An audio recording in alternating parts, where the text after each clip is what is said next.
ನಮ್ಮ ಜೊತೆ ಡಿಸಿಎಂ ಡಿ.ಕೆ. ಶಿವಕುಮಾರ್ ಅವರು ಇದ್ದಾರೆ. ಸರ್, 200ಕ್ಕೂ ಹೆಚ್ಚು ಟೀಕೆಗಳು ಎರಡೂ ವಿರೋಧ ಪಕ್ಷಗಳಿಂದ. ಆದ್ರೆ ಒಂದಿಲ್ಲಿ ನೆನೆಸ್ಕೊಳ್ಬೇಕಾಗುತ್ತೆ, ಕಲ್ಬಾರಿ ಬಜೆಟ್ನಲ್ಲಿ ಬೊಮ್ಮಾಯಿ ಅವರು ಮಹಿಳೆಯರಿಗೆ ಅಂತೇಳಿ ಮಹಿಳಾ ದಿನಾಚರಣೆ ದಿವಸ ಬಜೆಟ್ ಮಾಡಿದಾಗ ಯಾರು ಗಾರ್ಮೆಂಟ್ಸ್ಗೆ ಹೋಗ್ತಾರೆ ಉಚಿತ ಪಾಸ್ ಕೊಡ್ತೀವಿ ಅಂದ್ರು. ಇನ್ನೂ ಅನುಷ್ಠಾನಕ್ಕೆ ಬಂದಿಲ್ಲ. ಇವತ್ತು ನೀವು ಇಡೀ ರಾಜ್ಯದ ಮಹಿಳೆಯರಿಗೆ ಪಾಸ್ ಕೊಟ್ಟಿದ್ದೀರಿ.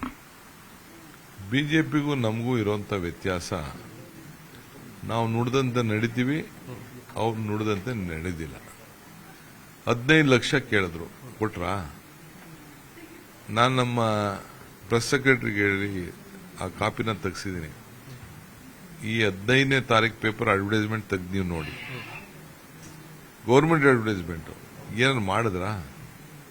ಸುಳ್ಳಿಗೆ ಮತ್ತೊಂದು ಹೆಸರು, ಭಾರತೀಯ ಸುಳ್ಳಿನ ಪಾರ್ಟಿ ಅಂತ ಹೆಸರು ಪಡೆದುಬಿಟ್ರು. ಯಾರು? ಬೊಮ್ಮಾಯಿ ಸಾಹೇಬ್. ಈಗ ಅವ್ರು ಏನ್ ಮಾತು ಕೊಟ್ರು? ಬಸ್ಸು ನೀವು ಹೇಳ್ದಂಗೆ ಹೆಣ್ಮಕ್ಳಿಗೆ, ಗಾರ್ಮೆಂಟ್ ಅವ್ರಿಗೆ ಹೇಳ್ತಾರೆ. ಮಾಡಿದ್ರ? ಮಾಡಲಿಲ್ಲ. ಯಾರು ಮಾತಾಡೋಕೆ? ಅದಕ್ಕೆ ಜನ ಅವ್ರಿಗೆ ತಿರಸ್ಕಾರ ಮಾಡಿದ್ರು. ಸರ್, ಗ್ಯಾರಂಟಿ ಯೋಜನೆಗಳು ಕೇವಲ ಅದೊಂದು ಭರವಸೆ ಆಗಿರಲಿಲ್ಲ. ಸ್ಪೆಷಲಿ ಡಿ.ಕೆ. ಶಿವಕುಮಾರ್ ಅವ್ರ ವಿಚಾರಕ್ಕೆ ಬಂದ್ರೆ ಅದೊಂದು ಭಾವನಾತ್ಮಕವಾಗಿ ತೆಗೆದುಕೊಂಡಿದ್ರ. ನೀವು ರೂಪಿಸುವಾಗ ಆಗಿರ್ಬೋದು, ಭಾಷಣದಲ್ಲಿ ಹೇಳುವಂತ ಸಂದರ್ಭದಲ್ಲಿ ಆಗಿರ್ಬೋದು, ಈಗ ಅನುಷ್ಠಾನ ಆಗಿದೆ. ಸೊ ಇದು ನಿಮ್ಗೆ ಹೆಮ್ಮೆ ದಿನನ, ಭಾವನಾತ್ಮಕ ದಿನನ? ಸಮಾಜದ ಋಣವನ್ನ ತೀರಿಸಬೇಕು, ಧರ್ಮದಿಂದ ತೀರಿಸಬೇಕು, ಕೊಟ್ಟ ಮಾತನ್ನ ಉಳಿಸ್ಕೊಳ್ಬೇಕು. ಮನುಷ್ಯನಿಗೆ ನಾಲಿಗೆ ಬಹಳ ಮುಖ್ಯ, ನುಡಿದಂತೆ ನಡಿಬೇಕು.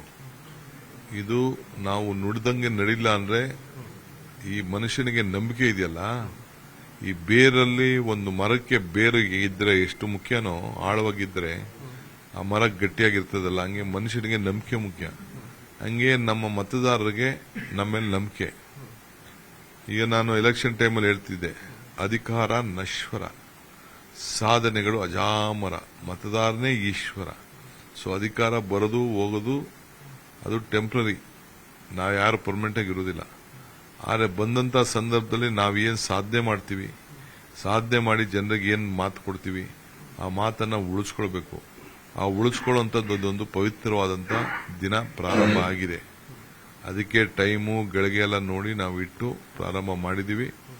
ಜನಕ್ಕೆ ಒಳ್ಳೇದಾಗ್ತದೆ, ಇದರಿಂದ ಜನ ಸಂತೋಷ ಪಡ್ತಾರೆ. ಮುಂದಕ್ಕೆ ಬಿಜೆಪಿಗೆ, ಜನತಾದಳಕ್ಕೆ ಏನು ಉತ್ತರ ಕೊಡಬೇಕು ಅವ್ರು ಕೊಡ್ತಾರೆ.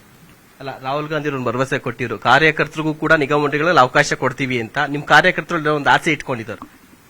ಕಾರ್ಯಕರ್ತರು ಕೊಡದೆ ಇನ್ನೇನು ನಮ್ಗೆ ಕೊಡಕ್ಕಾಗ್ತದ? ಕೆಲವು ಶಾಸಕರು ಸೀನಿಯರ್ ಇರೋರು ಕೊಡಲೇಬೇಕಾಗ್ತದೆ. ಅಡ್ಮಿನಿಸ್ಟ್ರೇಷನ್ ದೃಷ್ಟಿಯಿಂದ ಅವ್ರಿಗೆಲ್ಲ ನಾವು ಅಕೊಮಡೇಟ್ ಮಾಡಲೇಬೇಕಾಗ್ತದೆ. ನಾಯಕರುಗಳನ್ನ ತಯಾರು ಮಾಡಬೇಕು ಅವ್ರಿಗೆ. ಸೊ ಇದು ಡಿಸಿಎಂ ಡಿ.ಕೆ. ಶಿವಕುಮಾರ್ ಅವರ ಮಾತುಗಳು. ಕ್ಯಾಮರಾ ಪರ್ಸನ್ ವಿಶ್ವನಾಥ್ ಹಾವೇರಿ ಜೊತೆಗೆ ಶಿವಪ್ರಸಾದ್, ನ್ಯೂಸ್ 18 ಬೆಂಗಳೂರು.